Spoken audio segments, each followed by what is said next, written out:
What is up, everyone? Welcome back to the channel.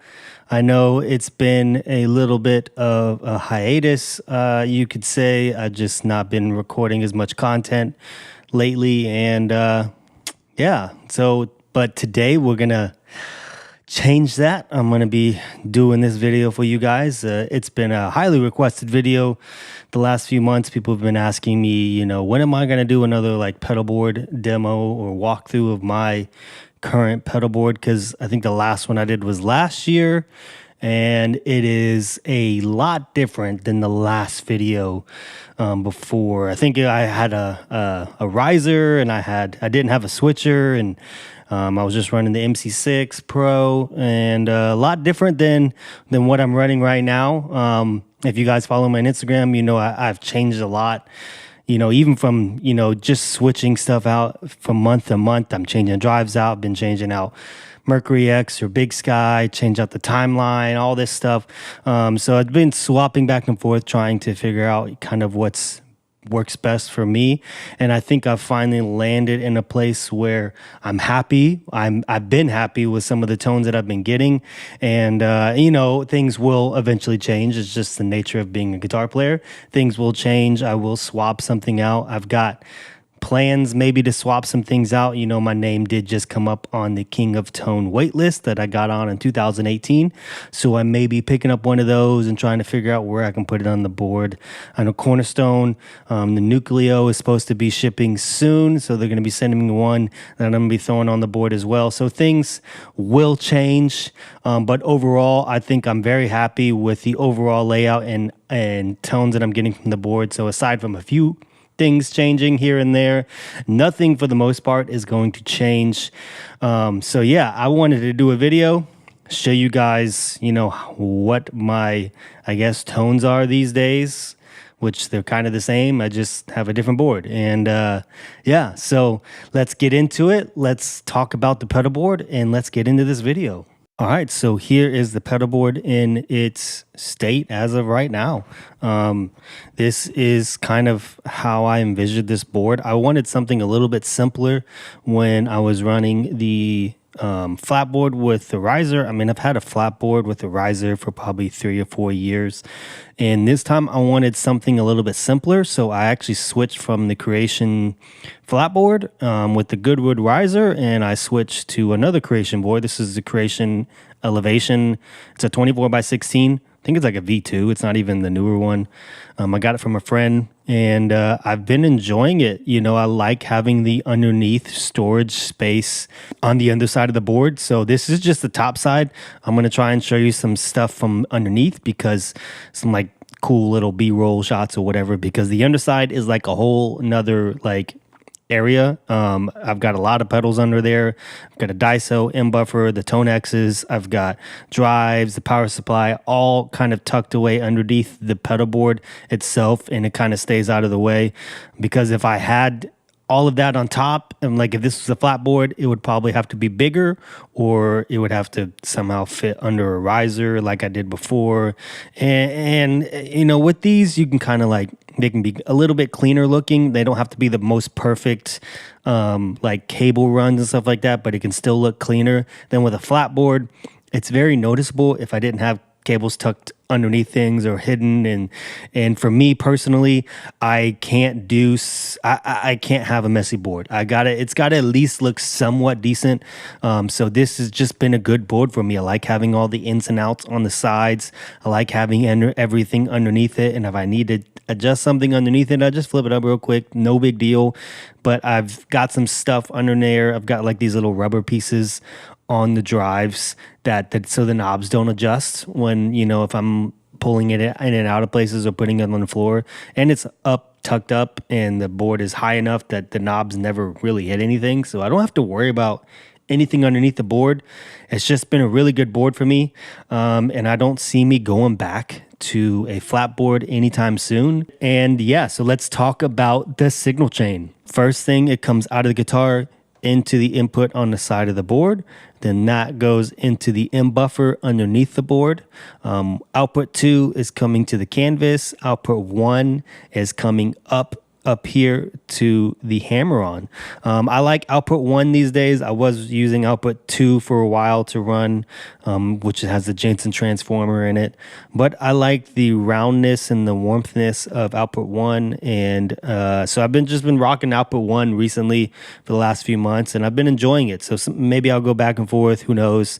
But output 1 right now is kind of where I'm at. Output 2's up there in the tuner, and that's just always on. I don't have to turn this, on or off to be able to tune. I can just roll back and tune real quick. So output 1 comes up here to the Hammer On, doing cool effects that we'll kind of talk about later. Then out of the Hammer On comes into the dual tone press for me. This is another cool pedal from the Sound of Justice.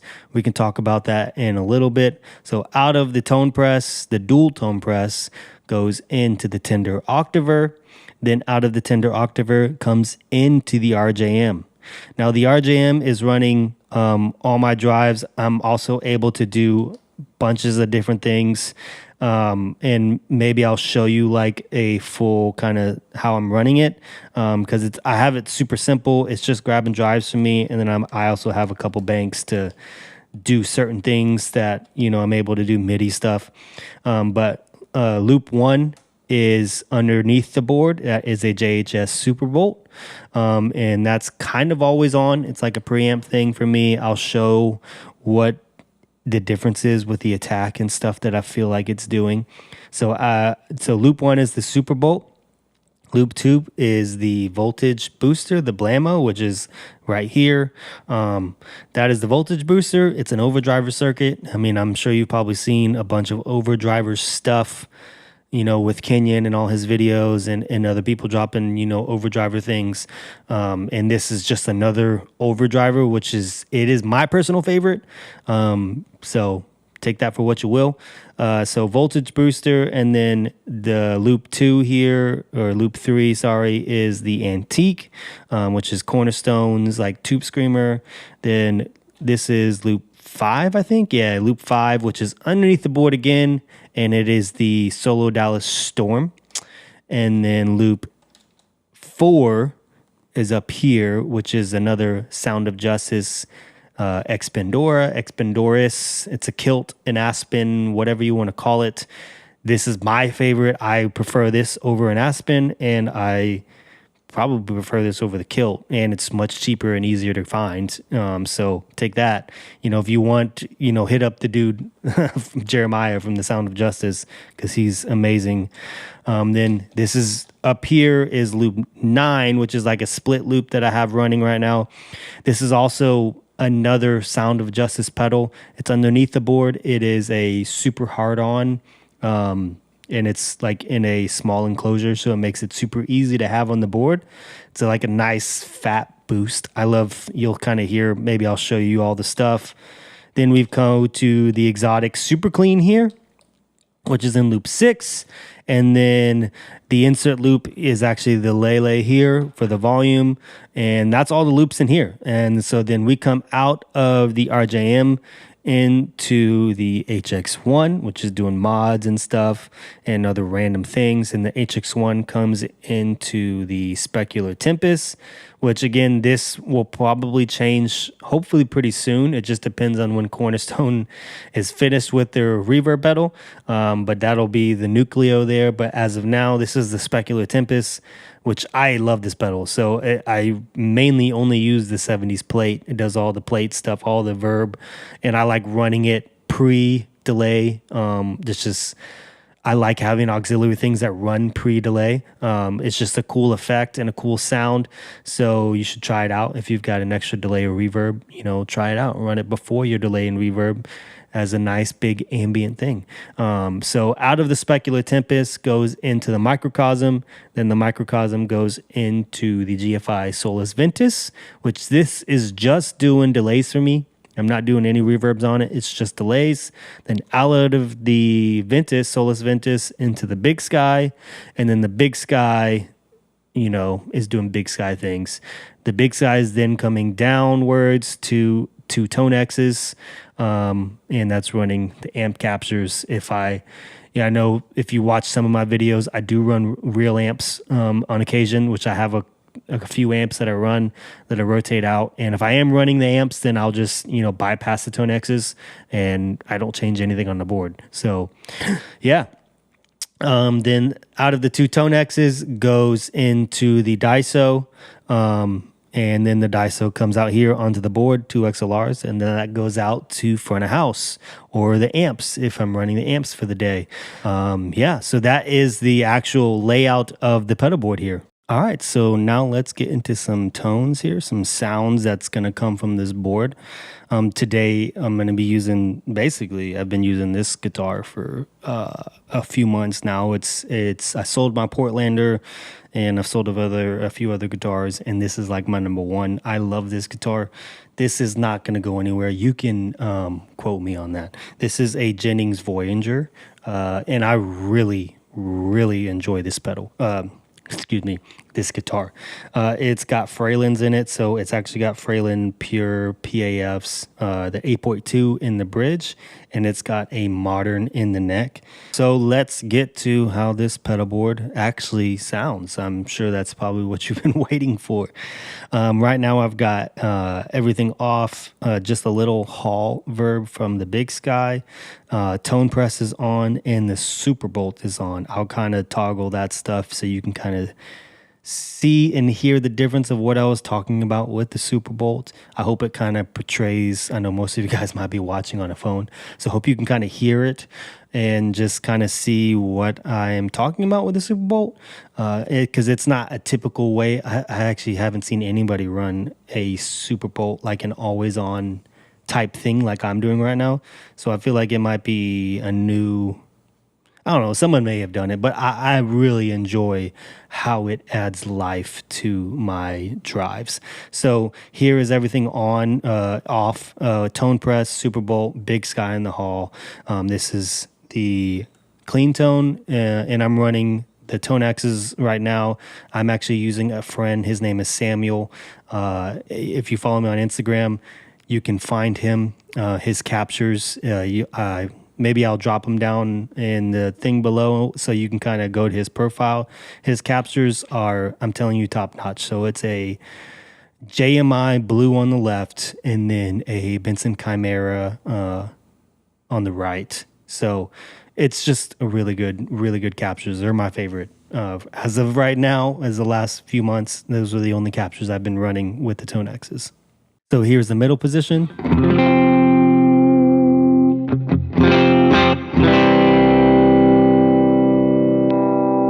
Here's the bridge.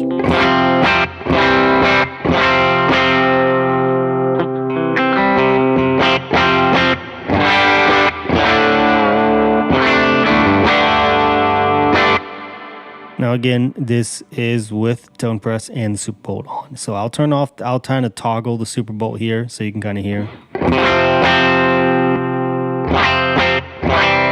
That's the Superbolt off. It doesn't sound bad. That sounds pretty good.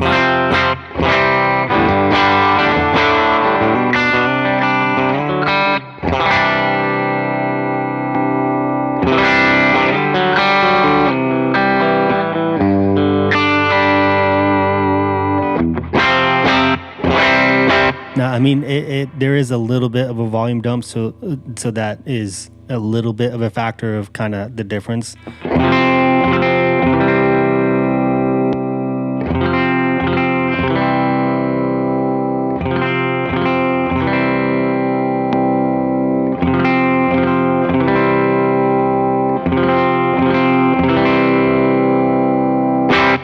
So I hope you can kind of hear, like, it's a little bit, more volume, but there is just a punch or an attack that comes with the Superbolt that is not coming through if it's off. And the way that feeds into the other drives, like, it just makes the drives punch harder. And I'm all about having, punchy drives, punchy sounds. I want to be able to punch that front of house guy in the face with my guitar. So that's just kind of how I want my sound. So I love what that Superbolt is kind of adding to my overall tone here.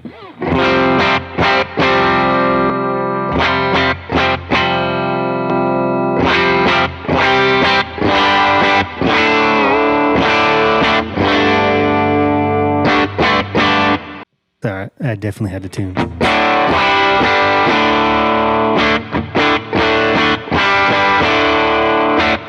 So yeah, that's kind of my bass tone there. I'll go ahead and show you the tone press here. So this is the dual tone press from the Sound of Justice. It's a great, the tone press is a great pedal. I mean, I love the tone press.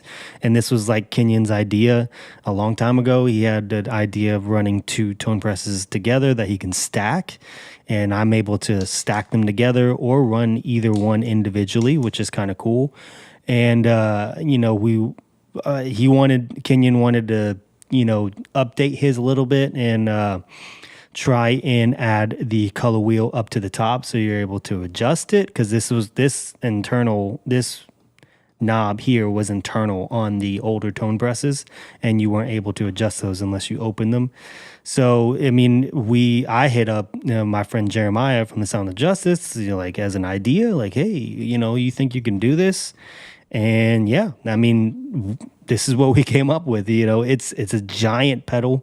The enclosure is massive, but I love it. I mean, honestly, to be 100%, I've thought about switching to a smaller compressor because I'm able to maybe add more space on the board or add another drive somewhere if I wanted to, or another, like, you know, dual enclosure like that drive if I wanted to. But I always find myself back to the tone press, and like I like having the option of having a second tone press on the board. I don't always do it. It's not something that I need. I mean, I could get by without it, but it is nice to being able to do, like, you know, a stack compressor if I want slide and I want the slide to sustain a ton, or if I want this compression to be completely different. Maybe I want more of a gospel, like smacky, you know, slappy kind of sound. I'm able to do that, and I can switch back to, you know, more open CCM kind of sounding stuff. And, you know, it's just nice having it. You know, it's definitely not a necessity for me, but it is nice having the options for both. So this is kind of my tone press. It's always on this settings here. I'm on the yellow side, which is the bottom side here. I run the blend a little bit lower, and I keep the compression, you know, kind of high, but I like rolling back the blend so my actual dry signal guitar pokes out a little bit more. And if I switch over, this would be the top side.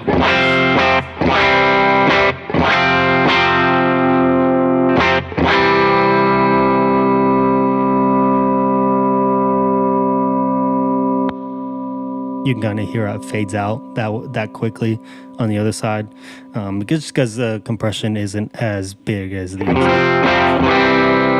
then you can stack them together too.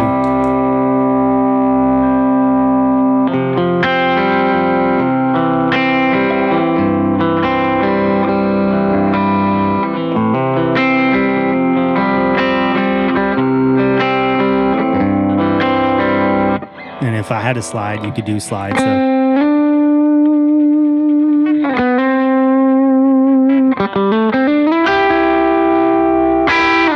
You can just kind of hear how compressed it is, but it just like stays. So that's kind of what I do there. Let's do the next thing here is the Digitech Hammer On. Again, this is a new pedal. It's a new pedal for me, but it's also, I feel like, I think it's a new pedal overall, which it does cool things. It can do like the drop, but it also can do like hammer-ons and stuff. So it does a ton of stuff. I thought about doing the pitchfork thing, getting the big pitchfork so I can have the presets and all that stuff, but I like stumbled across this and I ended up just buying one of these because this thing is super cool. So I right now have it set up on the left foot switch that it's going to do a fifth up, so it can do like harmony things.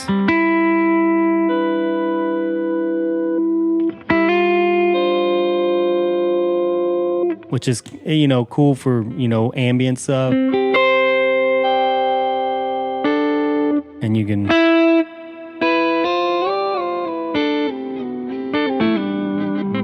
so the left side you have to hold. You can't have it where it's a latching switch. It's always momentary on the left foot switch.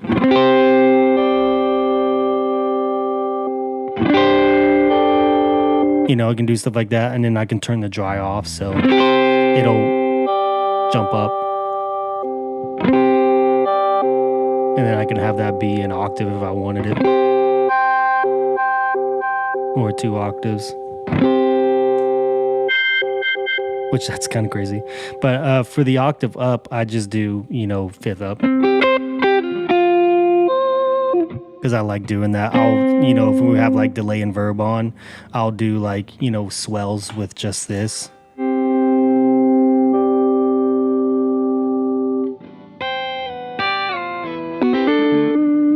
It's just a cool pedal to have for that kind of thing. But it also has like a drop thing built into it, which, so the right side, it can do different modes, but right now I have it in a sequence, so it can rotate between 2 different octaves. You can do a 2 sequence, a 3 sequence, and a 5. So if you tap it 5 times, it goes through 5 different, jumps depending on where you have it.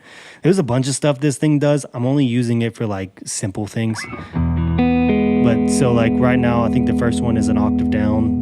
Yeah, so I'll do an octave sound. I have the dry on, so it's still dry and octave. And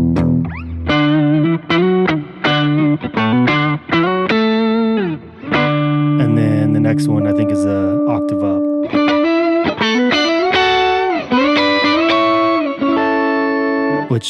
So since this side is latching and not momentary like the other side, you can do pitch down or pitch up. So it's like a drop plus, I don't think they have the pitch up. I don't think the ricochet can do pitch up. I think that's just whammy stuff.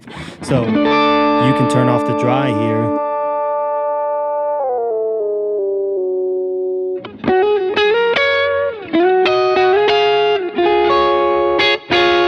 And I ran it first because I didn't want this to go into the compressor and then all this other stuff and down here, because I wanted it to be first so it gets all of the guitar and then the rest of it gets everything else, so it doesn't have any like compression or whatever or any kind of sound that'll alter this sound. I wanted this one, if I'm going to do like octave things, I wanted the other stuff to be able to affect it in a sense. So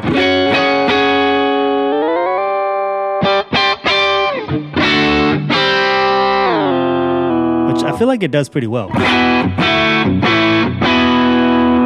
mean, it's not the perfect. I mean, that's the regular. And then you can do like, so if you wanted to do like a step, say you're playing in a flat and you don't want to play the flat, you can just, play a major and put the drop on.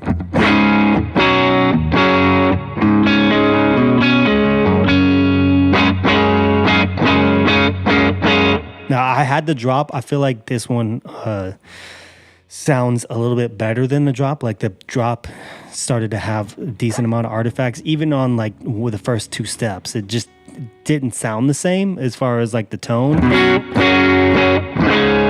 I feel like this one's as closer than the drop. Like there is definitely some difference between the sound, but it's not huge.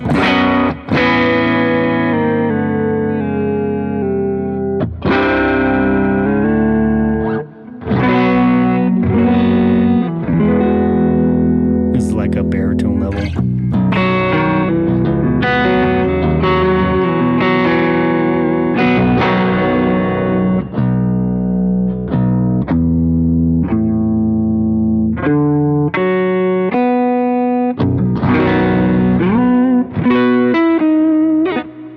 So it's just, that went to a second. But yeah, it's cool. It's cool to have. Then let's do the Octaver, which simple octave things.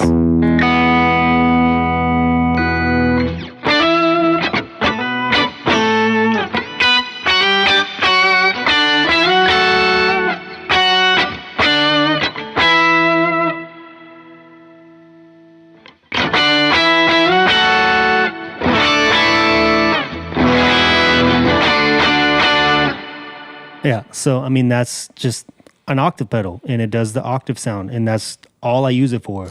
So then I'll show you my drives here and kind of how I have it laid out.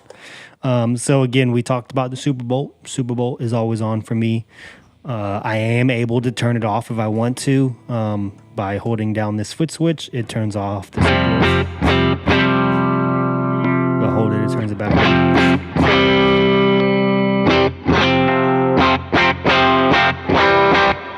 Superbolt on, and then the first drive here is the Blammo. So here is just Superbolt. Here's the Blammo.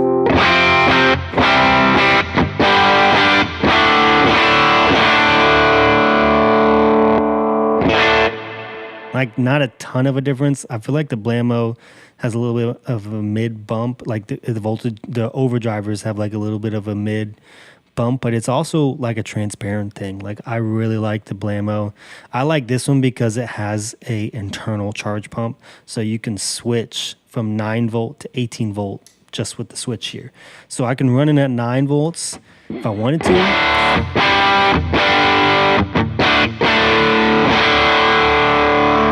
Then switch it over to 18.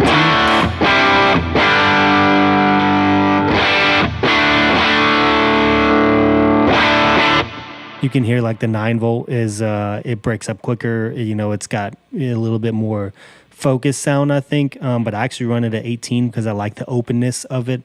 And it does it like with the overdrivers. If you have any overdrivers like the Last Light or the Sound of Justice makes one, the RX driver, or even the original overdriver, the Color Sound one, all those other things, if like buffers and other things that kind of, it can mess with it. Like it'll start getting spitty I could show you. So like if I run it on 9 volt and I crank up the gain.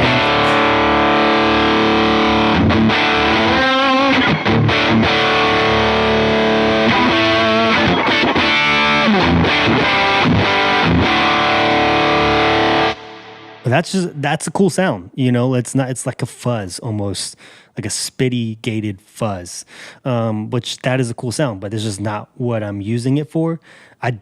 When I did a recording for someone a few months ago, I did crank it up like that because they wanted like this big fuzz solo sound, and I cranked it up for that. So it's nice being able to do that if I need to do that in the studio or something. So I just love the Blammo, and I love the overdriver circuit. It's like a stage 1-ish, 1.5 for me, and that's just kind of how I use it here.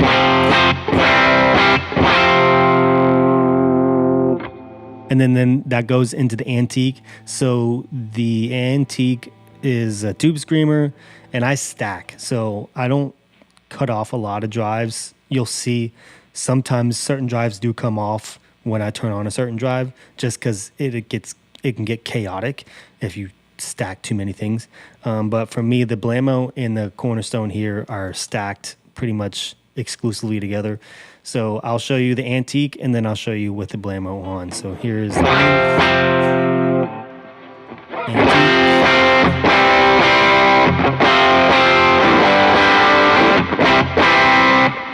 It sounds like a tube screamer. I'm not a big tube screamer fan, but I do like this one from Cornerstone.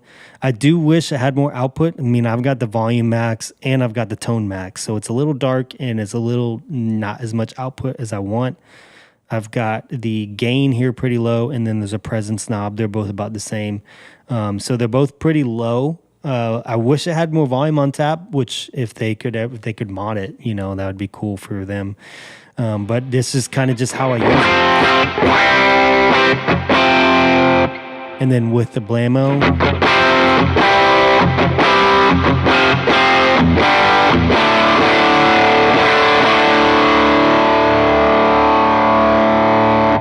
so that's the Blammo and the Antique. Then I've got the Storm here. I can run the Storm with all three of these. I don't always do it because it gets wild, but here.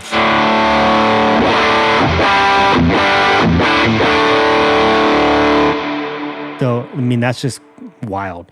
Usually what I'll kind of do is I'll turn Blammo on in Antique, and then I'll throw a boost on. So I would throw on one of these boosts here for like a big lead or something.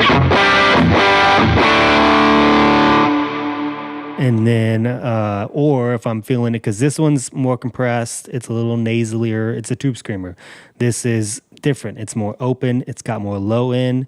So sometimes I'll run this, differently than I'll run this one. And then I can run the boost on top of that.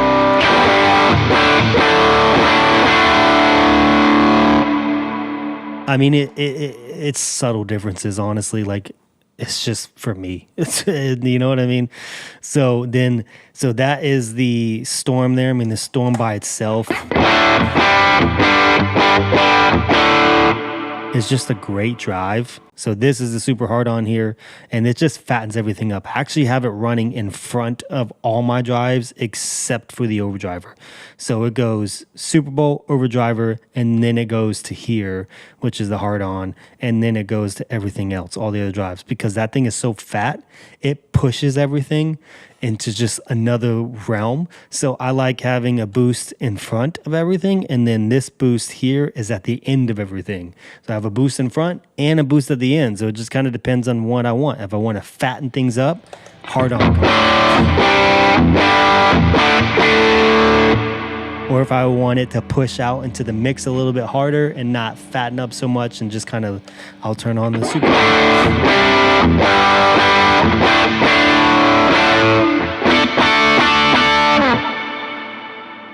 So that's kind of that. And then the last kind of drive here is the Expandora. So this is just a big, I mean, they all start to kind of sound the same, I think, in the most point. But it just sounds like a kilt. And so maybe I have some stuff on, and this will actually turn off all of that stuff, and it'll just be the Blammo and the Expandora.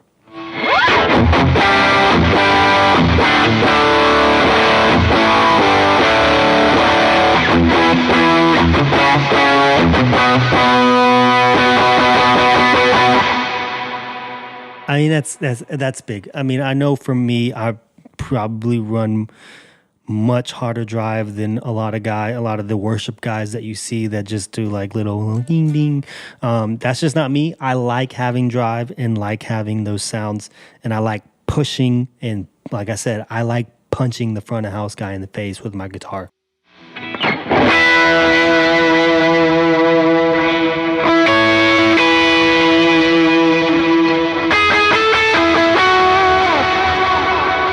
And we get like a big song.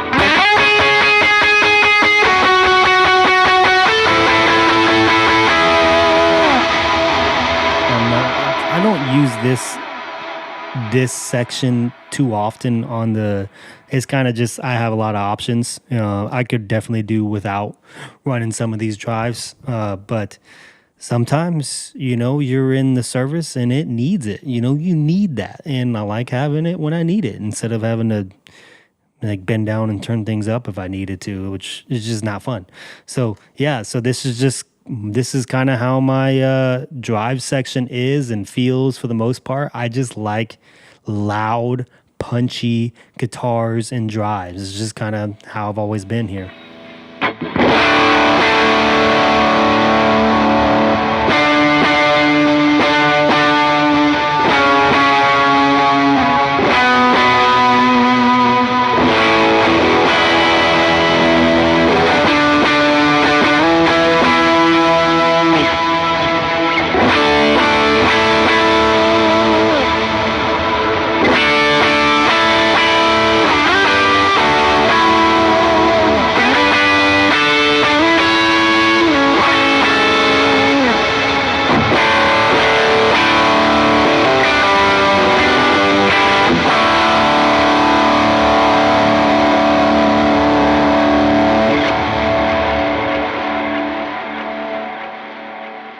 All right, so out of the PBC, it goes into the Line 6 HX1 here. And like I said before, this is just doing all mods for me. It does tons of random things. It can do delays and stuff too, but I don't have anything programmed on there. It's just doing mods. So if I go to my HX1 here, this is typically where I live at on the HX1. It stays on the retro reel. So it just does retro reel sounds.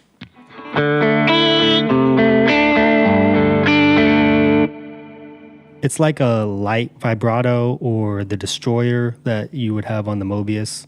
And then the reason I like the HX1 because it has this flux button that you can program for like, so I can have like different sounds for each preset that I want. So this is like the retro reel that I use. Not super wobbly. And then this side makes it like more of a lo-fi thing.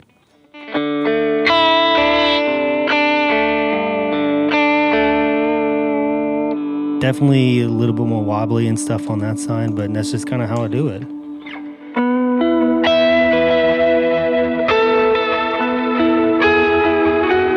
I want that lo-fi sound, and it's just the regular retro reel side. You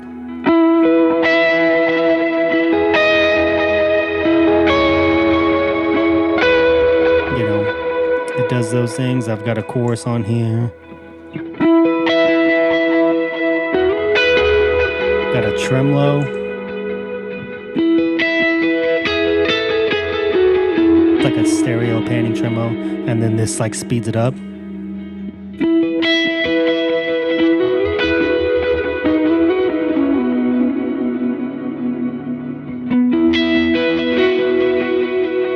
This is a rotary here, and then this one slows it down, I think.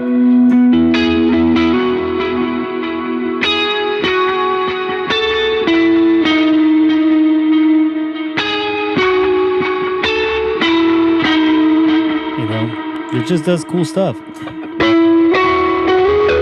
a flanger tape thing. And then I've got this synth thing I've been working on.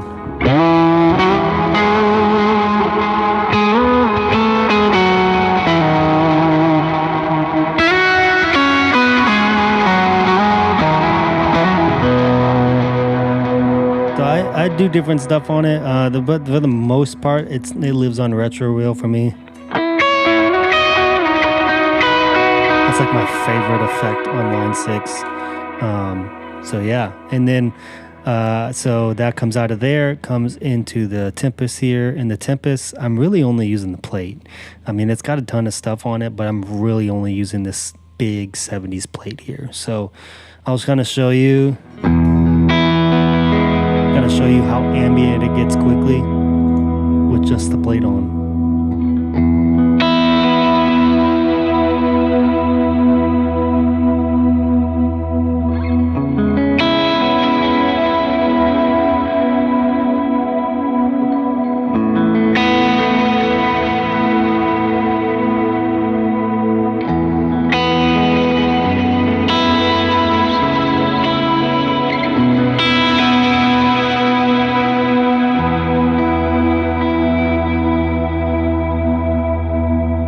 I mean, that's pretty much all I use it for. I'll do that for like parts like that, or it's just like maybe the guitar isn't doing swells and I'm just picking out thing and I want that extra verb.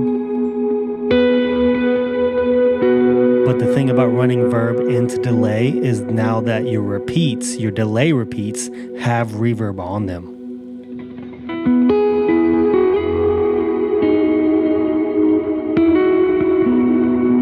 Which is why I like running reverb into delay.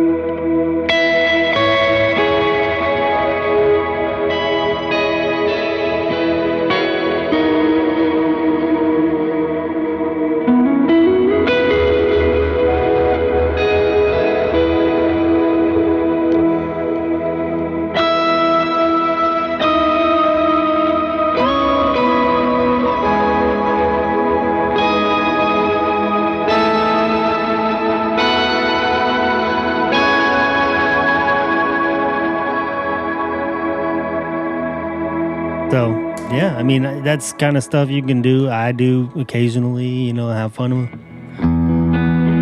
So that's what you can do, especially if you have two verbs on the board. You can freeze one and have the other one doing verb stuff. And And that's pretty much the only thing I do with the Tempus. Honestly, I'm just being 100% honest with you. So, you know, when the Nucleo comes, the Nucleo has a bunch of cool stuff, and I'm probably going to do the same stuff with the Nucleo. So that'll be cool. Then the Microcosm, I mean, this is actually new on my board again. So right now I only have one thing programmed, but it just does Microcosm sounds.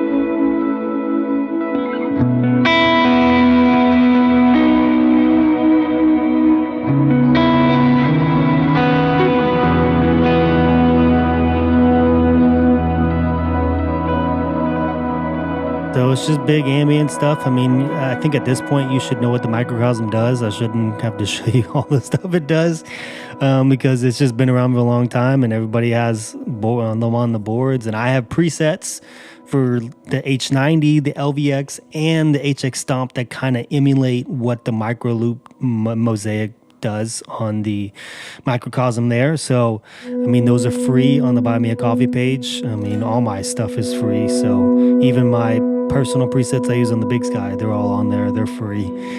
So yeah, that's the Microcosm. The SolisVentus, I've kind of showed you some stuff of what it does, you know, as far as how I use it. So this is kind of where it lives. It has a quarter into a dotted eighth.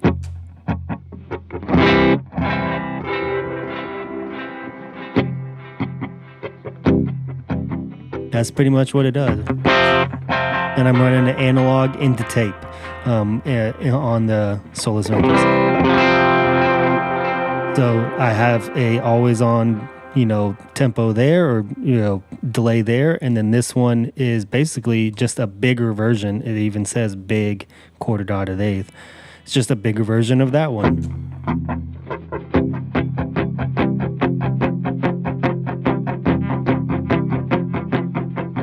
I'm pretty simple when it comes to delay stuff. So this one's quieter, this one's bigger. And then this one is just like, it says lo-fi reverse. So it's just like a weird ambient kind of thing that I mess with sometimes.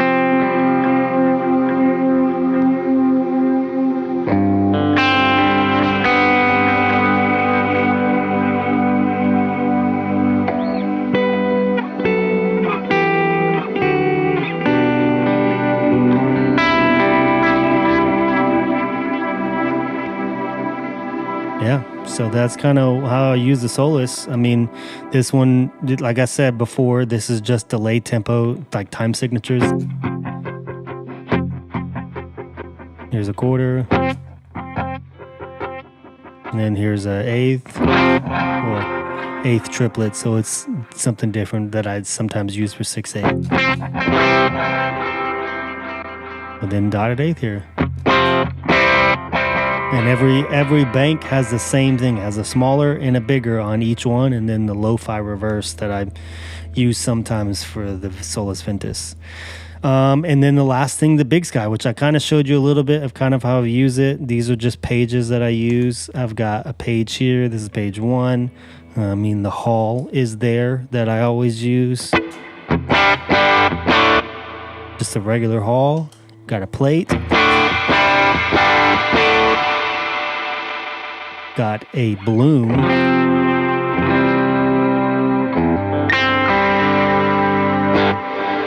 And then the middle page here is the page that I live on like 99% of the time. Golem is, it's been named that for a long time. So most of mine have been named like that for a while. This is just my low cloud. Oh, this darker cloud.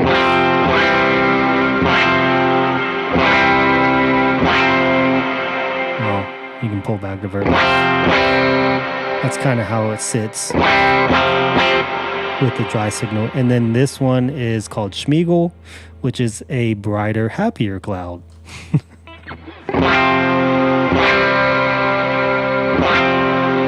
Also, the decay is a little bit longer. And then this one is called Precious, which is just a very big, bright cloud.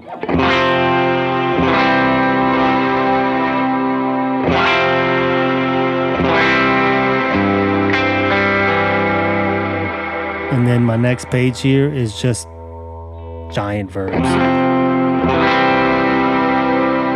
Like long tails.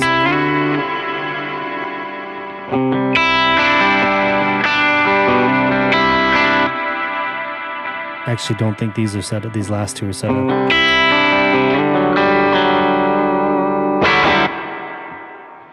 Yeah, these last two are actually not set up. I forgot to upload some of my other presets I run for them. The one thing I forgot to mention, and I wanted to make sure I made a shout out for him, is my friend Jonathan Nichols, who makes these awesome 3D printed pedal risers for pedals. He has various things, leaners and stilts and like little cube ones and all these things to make different sizes and all of for your pedals so they can be raised up or leaned. My back row on my pedal board, because I'm using the angled pedal board, is all lifted up with leaners so that it's raising the foot switches up high enough that it's over the other pedals and I'm able to route things underneath, and I don't need like a giant riser on my pedal board to be able to do all that stuff. I can just have these lightweight 3D printed little things on my board. I've got a few other ones that I'm using, like one I've got 4 holding up the RJM just so that I'm able to route stuff underneath and make it clean and all that stuff. So I wanted to shout him out. He's got an Instagram. He has a website. It's Nicholas Customs. You can go check him out and buy any of the risers or stuff like that. I have a code that you can also use that's in my link tree, or I'll probably put it in the description and stuff. And you can go buy them, get like 20% off and something like that. But it really comes in handy on every board that I build. All the builds that you've seen me do, I end up using them somehow, some way. On my boards, I'm always using them because they just come in handy. And like having the little wood pieces that you have to cut or like find double lock and stuff like that isn't always practical. So having these nice 3D printed ones that are always, around and are nice and sturdy are good to have. So definitely wanted to shout him out because my pedal board would not be the same if I did not have all of the stuff that he offers. Well, that is it for today. I hope you enjoyed the video. I hope you enjoyed the tones and the sound that you heard from my stuff. Hope it didn't sound bad. We'll see. If you have any questions, have any concerns, or anything you just want to reach out and just say what's up, you can drop them in the comments below, or you can hit me up on Instagram and DM me. I've said this in other videos. I will DM you back. I will talk to you. So if you want to reach out to me. We can connect. If you got questions, we can connect. I'm pretty open book, and I just like helping. So if you have anything that you need me to help with, I'd be more than happy to kind of, help and guide you in a direction that I think would work for you. But yeah, this is my pedal board and these are my tones. So I hope that you enjoyed my tones, because this is a portrayal of me into my pedal board, and I think that came across quite well. I hope that came across quite well. That's it for this video. Again, reach out to me if you got anything. If not, whatever, hit the like and subscribe if you want to see more stuff like this, and I'll see you guys in the next video.